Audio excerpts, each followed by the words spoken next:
Hello, it's Tuesday, and with Tuesday comes what, Dr. Murphy? Trash. Trash talk. Trash day. Trash day, taking out the trash. Today, we're talking trash on a bunch of people who seem like they don't have their stuff together. Do you want to know the story? Sure. Okay, I got this article from ABC News.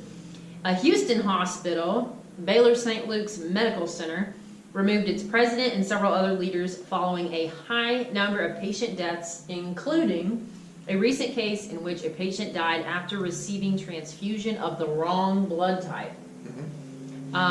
So basically, they got rid of their president, chief nursing officer, a top physician, and apparently there's been, for over a year, a newspaper, ProPublica, documented some issues within the hospital's heart transplant program last year.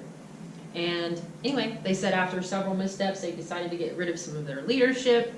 So the blood transfusion, of course, killed the person. That's the latest issue they had in the emergency room. And there's that. So what do you think about that story?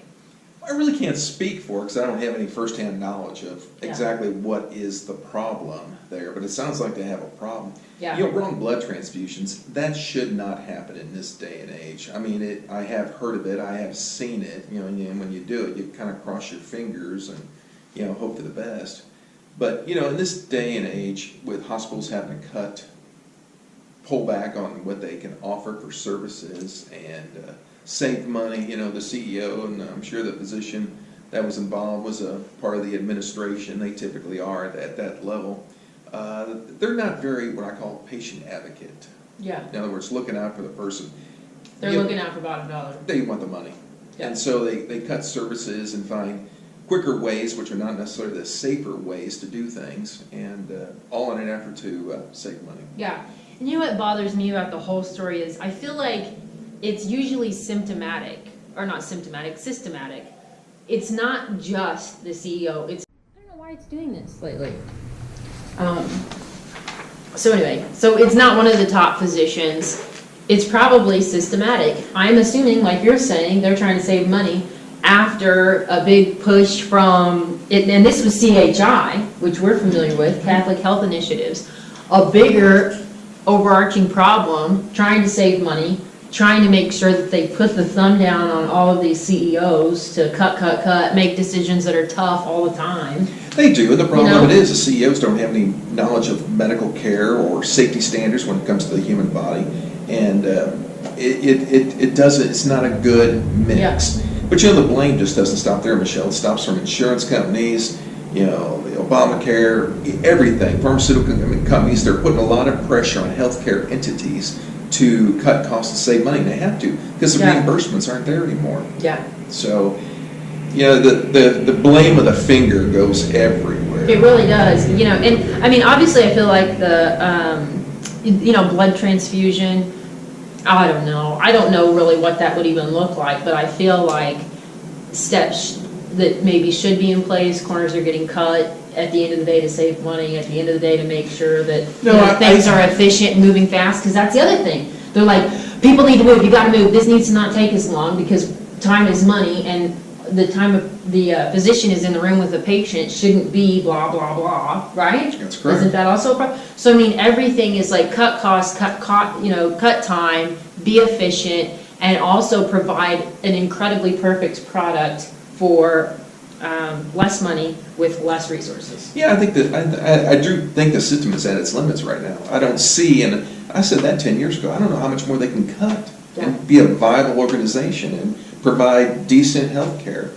But that's a big problem, and I think you're going to see more of it in the future. Yeah, I'm sure. Yeah, I just don't see how these hospitals can survive. You know, of course, the insurance companies, they don't take any fault here. They're like, oh, we didn't do anything. Yeah, you did. You cut the reimbursements to the hospital. So they had to cut staff. They had to cut training. They have to cut a lot of things for it. So, no, they aren't at fault. You know, everybody's at fault. Well, I mean, and then not to mention just that they cut reimbursements, but then every single dollar they try to get back out of the insurance companies is a fight to the end. It is. It's an argument. It's, what about this code, what about this code, this doesn't match up with this, and blah, blah, blah, blah, blah. And then the doctor's like, what the heck, there's not a code for it, or maybe that code doesn't exactly line up with this, or didn't you even say one time that there are codes for things that you'll never see in your life and not codes for things that are definitely Sure, like something that hit happen all the time? with debris from outer space. Yeah, You know, I'll never use that. happens all code. the time. Yeah, but those are codes specifically made up by insurance companies Yeah, to do nothing but slow the reimbursement rate, yeah. so they don't have to pay. So all costs drive up. Yeah, and this is what happens, the system starts breaking down. And then innovation happens, which is, what am I trying to say, the concierge medicine, people like you who have gone into business for yourself so that you can provide the level of care that you want to. I don't know about how that would work on a bigger level like a hospital, but I feel like that's why more and more people are kind of innovating and going off on their own, so they don't have to deal with this kind of stuff. Well, it is, and I've always been a critic of hospitals hiring physicians, and when they do that, the physicians, they're gonna take their own pace and they're gonna do the bare minimum. I mean, they just become a typical employee. At the same time, hospitals are dictating to physicians how many patients they're gonna see, how long they're gonna keep open, they're gonna wear them out, make them tired, and it just doesn't work, and it is not a good mix.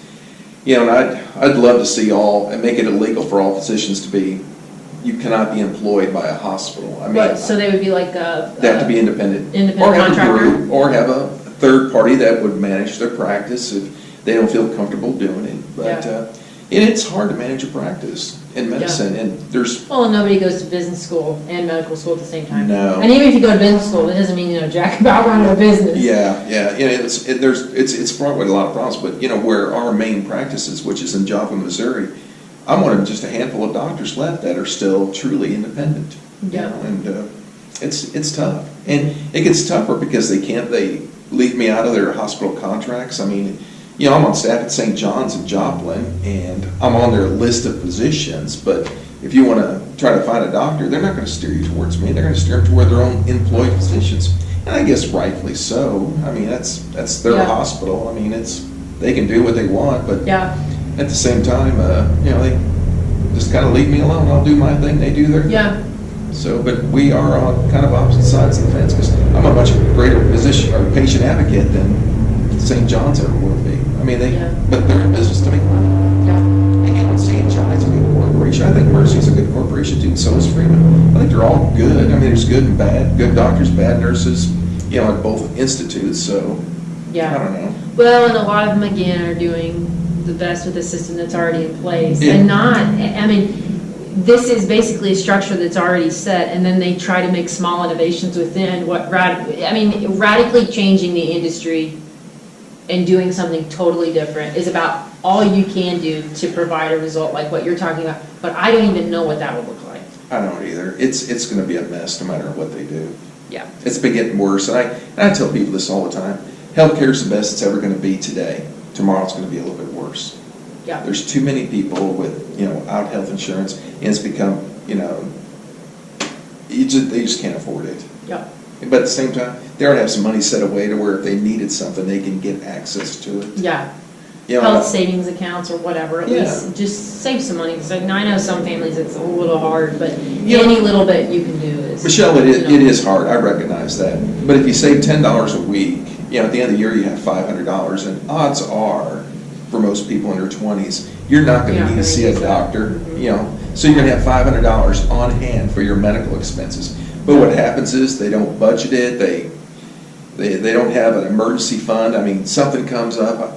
My God, I can't honestly tell you how many times people come to my office and I'm like, well, it just happened the other day. We saw somebody and, they don't have any insurance. Well, I need to get blood work in order to figure out what is going on. I actually have to run a test. And, I don't have any money. I don't have insurance. I just sit there and I just throw my head back. It's like, why don't you even have a dime to your name? Why don't you save? Yeah. Yeah. Live below your means. You don't have to go eat at Red Lobster every damn night.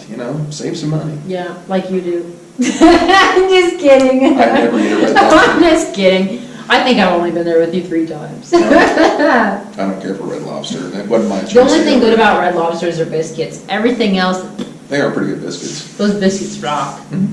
Here's what I love. I wish that the Olive Garden and Red Lobster would get together and then just throw a bread party, and I don't even care about the rest of the food. That'd be kinda cool. Yeah, I love the bread. I'm here for the bread. They got good breadsticks at Olive Garden. Yeah, Yeah. and nothing else. I don't like anything else there. Except their wine. I like wine wherever I go. Well, I derailed that talk. Yeah, you did, yeah, So- you digressed big time. Well, yeah, I think, I mean, interesting You know, conversation. but to get back to the CEO and the physician, everybody being fired, there must have been, there's something else in that woodpile for them to get the Yeah. axe because of that. I Yeah. mean, they made some poor decisions. Leadership Yeah, decisions. because something like that happens, they usually don't get rid of the CEO because of that. Yeah, Because I'm sure that CEO's pointing the finger at other people, oh, they're the ones that caused it. yeah, So I think that was a directive from them. yeah. So, Yeah, and this CEO will just get hired somewhere else. sure, I mean, all these people will have jobs, if they don't already. yeah, they're not part of the government shutdown. Yeah, they're gonna get right back to work. That's right, They may not get to fly to their next job, but because there won't be any TSA. yeah, there won't be anyone there. But all these people will be fine, Yeah, they'll be whether fine. you like it or not. Yeah. So, all right, well, there's that. Little- Big trash. Yeah, a little trashy. A little trashy, not too bad. Yeah. Have a good Tuesday. See you guys.